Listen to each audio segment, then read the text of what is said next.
Hi అండి. Welcome back to my channel Neelima Tirupati vlogs and kitchen. ఈరోజు తోటకూర ఎగ్ కాంబినేషన్లో ఒక మంచి రెసిపీ చూపిస్తున్నానండి. చాలా సింపుల్గా చేసుకోవచ్చు, చాలా టేస్టీగా ఉంటుంది.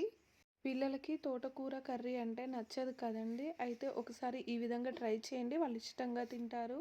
చాలా బాగుంటుందండి. ఇప్పుడు వీడియోలోకి వెళ్ళిపోదాం. ముందుగా 2 పెద్ద కట్టలు తోటకూర తీసుకోవాలి. నేనైతే పెద్ద ఆకుకూరల తోటకూర తీసుకున్నానండి. మీరు కావాలంటే చిన్నది కూడా తీసుకోవచ్చు. తర్వాత చిన్న చిన్న ముక్కలుగా కట్ చేసి 3-4 సార్లు శుభ్రంగా కడిగి పెట్టుకోవాలి. ఇప్పుడు స్టవ్ ఆన్ చేసి కడాయి పెట్టుకోవాలి. అందులో ఆయిల్ వేసుకోవాలి. ఆయిల్ హీట్ అయిన తర్వాత ఒక 10 వరకు వెల్లుల్లి రెబ్బలను వేసుకోవాలి. వెల్లుల్లి రెబ్బలు గోల్డెన్ బ్రౌన్ కలర్లోకి వచ్చాక 2 మీడియం సైజ్ ఆనియన్, ఒక 5-6 వరకు పచ్చిమిరపకాయలను చిన్న చిన్న ముక్కలుగా కట్ చేసుకొని వేసుకోవాలి. ఇవి బాగా ఫ్రై అయిన తర్వాత మనం శుభ్రంగా కడిగి కట్ చేసి పెట్టుకున్న తోటకూరను అయితే వేసుకోవాలి. పిల్లలకైతే ఇది చాలా బాగా నచ్చుతుందండి. మా ఇంట్లో కూడా తోటకూర అంటే పిల్లలకు అస్సలు నచ్చదు. వాళ్ళైతే అస్సలు తినరండి. కాకపోతే నేను ఈ విధంగా ట్రై చేసి పెట్టాను. వాళ్ళైతే చాలా ఇష్టంగా తింటారు. తోటకూర వేసుకొని ఒకసారి బాగా కలుపుకొని మూత పెట్టుకొని ఒక 5 మినిట్స్ అయితే మగ్గించుకోవాలండి. ఇప్పుడు మూత తీసి ఒకసారి బాగా కలుపుకోవాలి. తోటకూర అనేది ఈ పచ్చి వాసన పోయి బాగా ఉడికే వరకు అయితే ఉడికించుకోవాలి. తర్వాత ఒక 2 మీడియం సైజ్ టమాటాలను చిన్న చిన్న ముక్కలుగా కట్ చేసుకొని వేసుకోవాలి. తర్వాత టమాటాల మీద 1 స్పూన్ సాల్ట్ వేసుకొని మూత పెట్టుకొని ఇంకొంచెం సేపు అయితే మగ్గించుకోవాలి.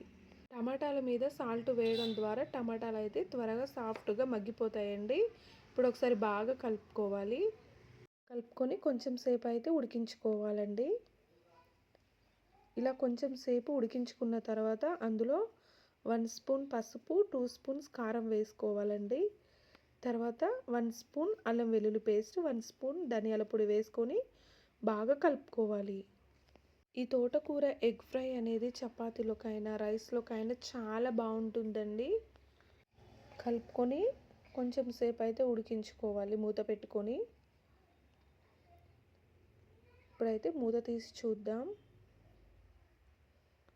ఉడికిపోయింది కదా బాగా. ఇదైతే బాగా దగ్గరకు వచ్చే వరకు అయితే ఉడికించుకోవాలండి. ఇలా ఉడికించుకున్న తర్వాత నేనైతే ఇందులో 4 ఎగ్స్ వేస్తున్నాను. మీరు కావాలంటే 5-6 కూడా వేసుకోవచ్చు.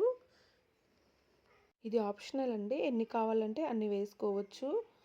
జొన్న రొట్టెల మీద అయితే చాలా చాలా బాగుంటుంది. ఎగ్స్ బీట్ చేసుకొని మూత పెట్టుకొని ఉడికించుకోవాలండి. ఇప్పుడైతే ఒకసారి కలుపుకోవాలి. ఇలా అయితే ఉంటుంది. ఇలా కలుపుకొని మూత పెట్టుకొని మళ్ళీ కొంచెం సేపు అయితే ఉడికించుకోవాలి. పిల్లలే కాదు పెద్దవాళ్ళు కూడా చాలా ఇష్టంగా తింటారు. టేస్ట్ అయితే అంత బాగుంటుందండి. మూత తీసి ఒకసారి బాగా కలుపుకొని మళ్ళీ మూత పెట్టుకొని ఇంకొంచెం సేపు అయితే ఫ్రై చేసుకోవాలి. చూడండి, అడుగున అంటకుండా ఇలా కలుపుతూనే ఉండాలి. ఈ తోటకూర ఎగ్ ఫ్రై చేయడానికి అంత టైం ఏం పట్టదండి. చాలా తొందరగా అయిపోతుంది. ఒకసారి కలుపుకొని కొత్తిమీర వేసుకుంటే టేస్టీ తోటకూర ఎగ్ ఫ్రై అయితే రెడీ అయిపోతుందండి. మా ఇంట్లో మా పిల్లలు కూడా తోటకూర అనగానే పక్కన పెట్టేసేవారండి. నేను ఇలా చేయడం స్టార్ట్ చేసిన తర్వాత పిల్లలైతే చాలా ఇష్టంగా తింటున్నారు. కొత్తిమీర వేసుకొని ఒకసారి బాగా కలుపుకొని ఒక సర్వింగ్ ప్లేట్లో అయితే సర్వ్ చేసుకోవాలి. తోటకూర నచ్చని వాళ్ళు ఒకసారి ఇలా ట్రై చేయండి. చాలా ఇష్టపడి తింటారు. ఒకసారి తిన్నారంటే మళ్ళీ మళ్ళీ తింటారు. అంత బాగుంటుందండి. మళ్ళీ చాలా హెల్దీ కూడా. తోటకూరతో కర్రీ కాకుండా అప్పుడప్పుడు ఇలా ట్రై చేయండి. చాలా బాగుంటుంది. మన పిల్లలకి మన ఇంట్లో వాళ్ళకైతే తప్పకుండా నచ్చుతుంది. చూసారు కదా ఎంత యమ్మీగా ఉందో. చాలా బాగుంటుందండి. ఒకసారి తప్పకుండా ట్రై చేసి చూడండి. వేడి వేడి అన్నంలోకి తోటకూర ఎగ్ ఫ్రై వేసుకొని తింటే అద్దిరిపోతుందండి. చూసారు కదా తోటకూర ఎగ్ ఫ్రైని ఎంత సింపుల్గా చేసుకోవచ్చో. నా వీడియో నచ్చితే like, share, subscribe. Thank you for watching.